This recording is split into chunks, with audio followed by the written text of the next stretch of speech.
अगर आपको किसी चीज़ में सक्सेसफुल होना है तो उस चीज़ को आपको कंसिस्टेंट पीरियड के लिए करना पड़ेगा, तभी आपको उस चीज़ में रिज़ल्ट मिलेंगे। सक्सेसफुल और अनसक्सेसफुल लोग में फ़र्क ये होता है कि जो सक्सेसफुल लोग होते हैं वो किसी टास्क या किसी वर्क में बहुत ज़्यादा समय तक कंसिस्टेंट रहते हैं, तभी उन्हें उस चीज़ का रिज़ल्ट मिलता है, क्योंकि ओवर द टाइम वो उस चीज़ में बेटर होते हैं।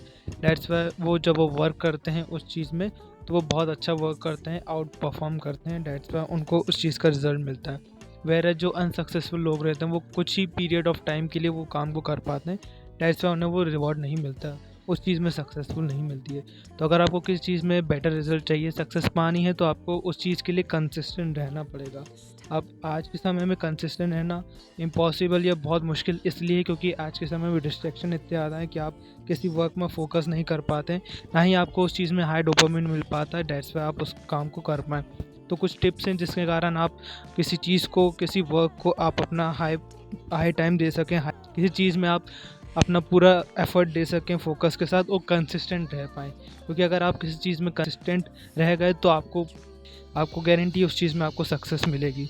सबसे पहला पॉइंट है, आपको अपनी प्रोडक्टिव और अपनी हैबिट के अकॉर्डिंग ही टास्क या गोल सेट करने पड़ेंगे। पहला पॉइंट तो आपको उस चीज़ के लिए गोल सेट करना पड़ेगा, लेकिन प्रॉब्लम ये है कि जब आप गोल सेट करते हैं तो आप बहुत ज़्यादा हाई गोल सेट कर देते हैं।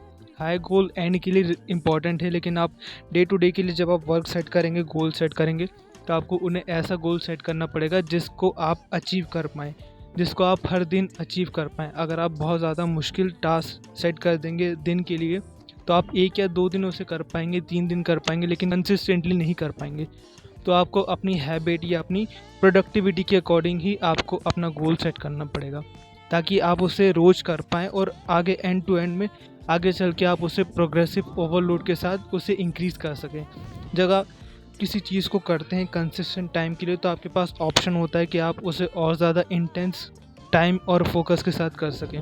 तो आप वो जो इंटेंस वर्क है, आपको उस चीज़ में बहुत ज़्यादा हाई गोल रखना है, तब आप उसको जब बहुत ज़्यादा समय तक कर रहे हैं तब आप उसे इंक्रीज़ कर सकते हैं। लेकिन आप इनिशियल टाइम में हैं, जब आप स्टार्ट कर रहे हैं, तो आपको मेक श्योर करना पड़ेगा कि आप उसे ऐसा वर्क या गोल रखें ताकि आप उसे रोज़ अचीव कर पाएँ। तो इसलिए आपको जब फर्स्ट टाइम अगर आप किसी चीज़ को गोल को सेट कर रहे हैं तो आप ऐसा गोल अचीव करें ताकि आप उसे रोज़ अचीव कर सकें बिना किसी इशू के, ताकि आप उस गोल को कंसिस्टेंटली कर पाएँ और फिर उसको प्रोग्रेसिव ओवरलोड के साथ धीरे धीरे टाइम टू टाइम इंक्रीज़ कर सकें। अगर आप ये करते हैं तो आप एटलीस्ट 6 मंथ या 1 ईयर के अंदर आप उसे बहुत ज़्यादा हाई इंटेंस काम के साथ आप उसे बहुत ज़्यादा इंक्रीज़ कर सकेंगे अपने वर्क को। लेकिन आपको शुरू में स्टार्टिंग में आपको उसे मिनिमम ही रखना है, आपको एटलीस्ट ऐसा रखना है, मीडियम रखना है कि आप उसे रोज़ अचीव कर सकें। आपको अपने ईगो को साइड रखना पड़ेगा ताकि आप उसे अचीव कर सकें। और आपको गोल सेट करने पड़ेंगे, आपको टास्क सेट करने पड़ेंगे। एटलीस्ट आपको कोई लिस्ट आप या बना सकते हैं मोबाइल में, ताकि आप उसे डे टू डे रोज़ कर रहे हैं तो आप उसे टिक मार्क कर सकें। आपका वो गोल जो है दिन टू दिन हर दिन अचीव रहेगा, ताकि आपके पास उस चीज़ की अकाउंटेबिलिटी हो। सेकेंड इम्पॉर्टेंट पॉइंट है कि जब भी आप किसी चीज़ को गोल को सेट कर रहे हैं तो उस चीज़ का एक स्पेसिफिक टाइम आप पिक करें, स्लॉट करें। क्योंकि अगर आप अपने गोल या अपने वर्क के लिए रैंडम टाइम चूज़ करते हैं, आप दिन में डे में किसी भी टाइम पे आप अपने टास्क पे वर्क करने लग जाते हैं, तो उस चीज़ में आप कंसिस्टेंट नहीं रह पाएंगे। क्योंकि अगर आप किसी चीज़ के लिए या किसी वर्क के लिए आप एटलीस्ट टाइम स्लॉट पिक कर लेते हैं, या फिर एटलीस्ट अप्रॉक्स आप कर लेते हैं कि इस टाइम पे आपको ये वर्क करना है, आपका जो माइंड है, वो बॉडी है, जब वो टाइम आता है तब उसके लिए प्रिपेयर हो जाता है कि इस टाइम पे आपको वो वर्क करना है। तो आपके जो आइडियाज़ हैं, जो थॉट्स हैं, वो उसी के रिलेटेड आने लग जाते हैं कि आपको इस टाइम पे ये वर्क करना है, तो वो बेस्ट रहता है।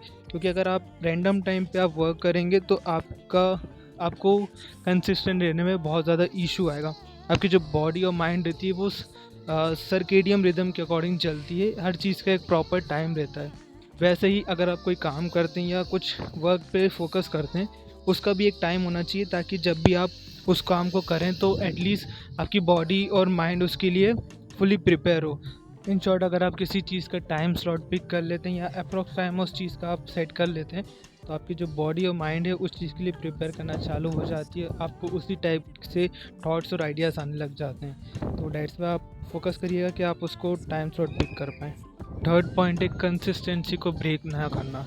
यूजुअली क्या होता है कि बहुत लोग किसी टास्क को कर लेते हैं, कंसिस्टेंट भी हो जाते हैं, लेकिन फिर बीच में वो टास्क को करना बंद कर जाते हैं। तो आपको मेक श्योर करना पड़ेगा कि अगर आप किसी टास्क के लिए डेडिकेटेड हो जाते हैं तो आप उसमें कंसिस्टेंसी ना छोड़ें, आप अपना मोमेंटम बनाए रखें, क्योंकि अगर हम मोमेंटम बनाए रखते हैं तो ही वो जाके आपको बहुत ज़्यादा आगे चल के वो आपकी प्रॉपर हैबिट बन पाएगी और आपको वो रिज़ल्ट देगी। जब एवरेस्ट के ऊपर कोई एक छोटा सा स्नो चालू होता है और वो जब आते-आते, घूमते-घूमते आता है लास्ट एंड तक, तो वो बहुत बड़ा एवलांच बन जाता है। वैसे जब आप मोमेंटम चालू करते हैं तो वो कंसिस्टेंट टाइम तक अगर आप करते हैं तो वो मोमेंटम बहुत ज़्यादा बड़ा हो जाता है। वैसे आप किसी चीज़ को आप जब कर रहे हैं आप उसमें मोमेंटम ब्रेक ना करें, वो सबसे इम्पोर्टेंट है। तो आपको मेक श्योर करना पड़ेगा कि अगर आप मोमेंटम ब्रेक कर रहे हैं तो आपको बहुत ज़्यादा प्रॉब्लम आएगी वापस उस टास्क को करने में। तो आप जिस दिन, अगर आप किसी दिन बिज़ी हैं या आपसे वो वर्क नहीं हो पा रहा है, एटलीस्ट आप उस टास्क का 50% या 25% करें। किसी भी दिन ऐसा नहीं जाना चाहिए कि आपने वो टास्क नहीं परफॉर्म करा, कुछ भी नहीं करा इससे रिगार्डिंग। आप एटलीस्ट थोड़ा बहुत भी करते हैं तो आपका मोमेंटम बना रहता है। इससे क्या होगा कि वो जो साइकिल है मोमेंटम की वो ब्रेक नहीं होगी। इन केस कुछ बिज़ी शेड्यूल के कारण अगर आप लेट्स से एक दिन भी मिस कर देते हैं तो आपको मेक श्योर करना पड़ेगा कि आप दूसरे दिन वो टास्क करें, क्योंकि अगर आप एक दिन से ज़्यादा उस टास्क को ब्रेक कर देंगे तो आपकी वो हैबिट है वो कम्प्लीटली डिस्ट्रॉय हो जाएगी, टूट जाएगी और आप नॉर्मल लाइफ साइकिल में चले आएंगे, नॉर्मल वर्क में चले आएंगे। तो मेक श्योर करिएगा कि आप किसी भी वर्क को, मोमेंटम को, अगर वो बन गया है उसे तोड़े ना।